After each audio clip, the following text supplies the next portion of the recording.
ನಮ್ಮ Sahyadri news channel ಅನ್ನು YouTube, Facebook ಹಾಗೂ ಇನ್ಸ್ಟಾಗ್ರಾಂನಲ್ಲಿ ನೋಡಿ. ಸಬ್ಸ್ಕ್ರೈಬ್, ಲೈಕ್ ಮತ್ತು ಶೇರ್ ಮಾಡಿ ಪ್ರೋತ್ಸಾಹಿಸಿ. ಸಮಾಜದಲ್ಲಿ ಈ ಅಪರಾಧದ ಬಗ್ಗೆ ಭಯವೇ ಇಲ್ಲದ ವಾತಾವರಣ ನಿರ್ಮಾಣ ಆಗಿರೋದು ಕೂಡ ಇದಕ್ಕೊಂದು ಕಾರಣ ಅಂತ ನಾನು ಭಾವಿಸ್ತೇನೆ. ಹಾಗಾಗಿ ಇರುವಂಥ ಎಲ್ಲ ಮಹಿಳೆಯರಲ್ಲಿ ವಿನಂತಿಯನ್ನು ಮಾಡ್ತೇನೆ, ಬಹಳ ದೊಡ್ಡ ಪ್ರಮಾಣದಲ್ಲಿ ಜಾಗೃತಿಯ ಅವಶ್ಯಕತೆ ಮಹಿಳಾ ಸಮಾಜದಲ್ಲಿ ಇದೆ. ಏನೋ ಆಗಿಲ್ಲ ಅನ್ನೋ ರೀತಿಯಲ್ಲಿ ಮನಸ್ಸಿಗೆ ಹಚ್ಕೊಳ್ಳೋದಿಲ್ವೋ ಅಲ್ಲಿವರೆಗೂ ಈ ಸರ್ಕಾರಕ್ಕೆ ಅಥವಾ ಆಡಳಿತ ಮಾಡ್ತಾ ಇರುವಂಥವರಿಗೆ ಇದೊಂದು ಬಹಳ ದೊಡ್ಡ ಒಂದು ಬೇರೆಯ ಅಪರಾಧ ಕೃತ್ಯಗಳು ಆದಾಗ ಪೊಲೀಸ್ನವರು ಹೇಗೆ ಟ್ರೀಟ್ ಮಾಡ್ತಾರೋ ಅದೇ ರೀತಿ ಈ ವಿಷಯವನ್ನು ತಗೊಳ್ತಾ ಇರುವಂಥದ್ದು ಈ ಎಲ್ಲ ಅಪರಾಧಗಳನ್ನು ಮಾಡೋದಕ್ಕೆ ಹೆಚ್ಚಿನ ಕಾರಣ ಅಂತ ನಾನು ಭಾವಿಸ್ತೇನೆ. ಇದೊಂದು ಮಹಿಳೆಯರ ಮೇಲಿನ ದೌರ್ಜನ್ಯ ಅನ್ನುವಂಥದ್ದು ಇದು ಒಂದು ಈ ನಾಗರಿಕ ಸಮಾಜ ತಲೆ ತಗ್ಗುವಂತ ವಿಚಾರ ಅಂತ ಹೇಳಿ ಆಡಳಿತ ಮಾಡೋರಿಗೆ ಅನ್ಸೇ ಇಲ್ಲ. ಯಾಕೆ ಅನ್ಸಿಲ್ಲ ಅಂತ ಕೇಳಿದ್ರೆ ಇದರಲ್ಲಿ ಮಹಿಳೆಯರು ಇದನ್ನ ಯಾವ ರೀತಿಯಾಗಿ ಖಂಡಿಸ್ಬೇಕೋ, ಇದನ್ನ ಯಾವ ರೀತಿಯಾಗಿ ಮನೆಗೆ ಮುಟ್ಟಿಸ್ಬೇಕೋ ಆ ರೀತಿಯಾಗಿರುವಂಥದ್ರಲ್ಲಿ ಎಲ್ಲೋ ಹಿಂದೆ ಬಿಟ್ಟಿದ್ದಾರೆ ಅಂತ ಕೂಡ ಒಂದ್ಸತಿ ಅನ್ಸುತ್ತೆ. ದಯಮಾಡಿ ಇಲ್ಲಿರುವಂತ ಸಂತ್ರಸ್ತ ಮಹಿಳೆಯ ಪರವಾಗಿ ತಮ್ಮ ಸಮಯವನ್ನು ಕೊಟ್ಟು ಬಂದಿರುವಂಥ ಎಲ್ಲ ಮಹಿಳೆಯರ ವಿನಂತಿಯನ್ನು ಮಾಡ್ತೇನೆ. ದೊಡ್ಡ ಪ್ರಮಾಣದಲ್ಲಿ ಜಾಗೃತಿ ಅವಶ್ಯಕತೆ ಇದೆ. ಕಾಲೇಜುಗಳಲ್ಲಿ, ಸ್ಕೂಲ್ಗಳಲ್ಲಿ ವಿಶೇಷವಾಗಿ ಎಲ್ಲಿ ಮನೆಯನ್ನು ಬಿಟ್ಟು ಹೊರಗಡೆ ಇರುವಂಥ ವಿದ್ಯಾರ್ಥಿನಿಯರಿದ್ದಾರೆ ಅಲ್ಲೆಲ್ಲ ಕಡೆ ಭದ್ರತೆ ಇದೆಯಾ, ಸುತ್ತಮುತ್ತ ಈ ಒಂದು ಡ್ರೈವನ್ನ, ಈ ಒಂದು ಅಭಿಯಾನವನ್ನ ಮಹಿಳಾ ಮೋರ್ಚಾ ತಗೋಬೇಕು.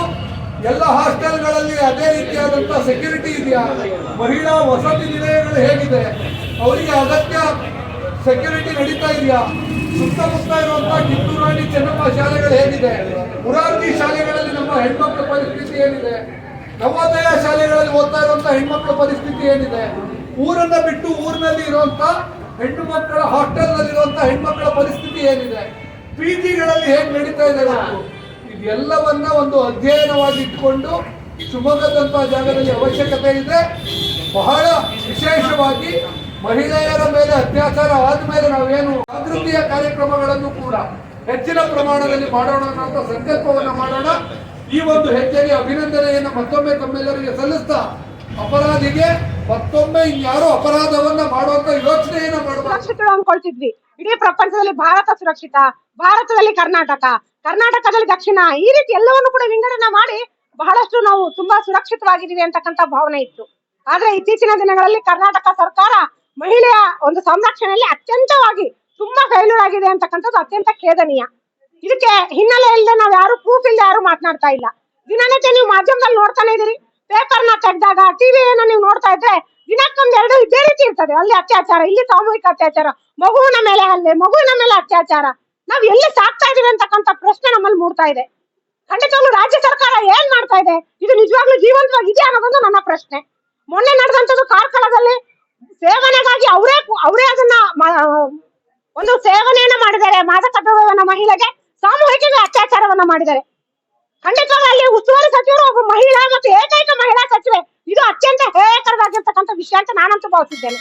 ಮಂಗಳೂರಿಗೆ ಸೇರ್ತಕ್ಕಂಥ ಕಾರ್ಕಳ, ಮಂಗಳೂರಲ್ಲಿ ಲಕ್ಷ್ಮೀ ಹೆಬ್ಬಾಳ್ಕರ್ ಅವರು ತಮ್ಮ ಸರ್ವಾಧಿಪತ್ಯದಲ್ಲಿ ಅಲ್ಲಿ ನಡೆಸಿಕೊಂಡು ಹೋಗ್ತಾ ಇದ್ದಾರೆ. ಉಸ್ತುವಾರಿ ಸಚಿವರಾಗಿದ್ದಾರೆ, ಸಂಪುಟದಲ್ಲಿ ಏಕೈಕ ಮಹಿಳಾ ಸಚಿವರಾಗಿದ್ದಾರೆ.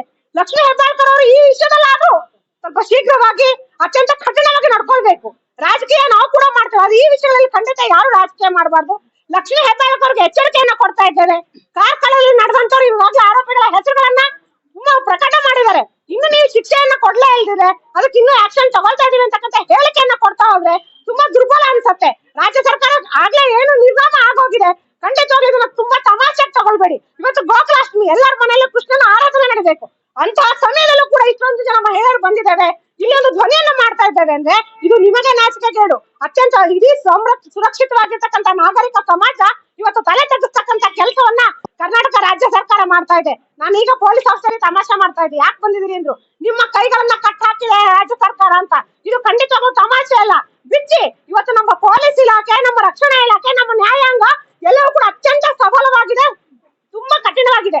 ಆದ್ರೆ ನೀವು ಅವರಿಗೆ ಹಾಕಿರ್ತಕ್ಕಂಥ ಬೇಡಿಯನ್ನ ದಯವಿಟ್ಟು ಸಿದ್ದರಾಮಯ್ಯ ನೇತೃತ್ವದ ಕಾಂಗ್ರೆಸ್ ಸರ್ಕಾರ ಅವರಿಗೆ ಬಿಡುಗಡೆಯನ್ನ ಮಾಡಿ ಅವರಿಗೆ ತುಂಬಾ ಸ್ವತಂತ್ರವನ್ನ ಕೊಡಿ. ಅವರು ಎಲ್ಲವನ್ನು ಕೂಡ ಕಠಿಣವಾಗಿ ಅದನ್ನ ಶಿಕ್ಷೆ ಯಾರು ಆಗ್ಬೇಕು, ಯಾರು ಆರೋಪಿಸಿದ್ದಾರೆ, ಯಾರು ಅಪರಾಧಗಳಿದ್ದಾರೆ ಅವ್ರಿಗೆ ಅತ್ಯಂತ ಕಠಿಣವಾದ ಶಿಕ್ಷೆಯನ್ನ ಕೊಡ್ಬೇಕು ಅಂತ ಹೇಳಿ ಈ ಮೂಲಕ ಬಿಜೆಪಿ ನಗರ ಮಹಿಳಾ ಮೋರ್ಚಾ ಶಿವಮೊಗ್ಗದ ಪರವಾಗಿ ನಾವೆಲ್ಲರೂ ಕೂಡ ಇಲ್ಲಿ ಕೇಳ್ಕೊಳ್ತಾ ಇದ್ದೇವೆ.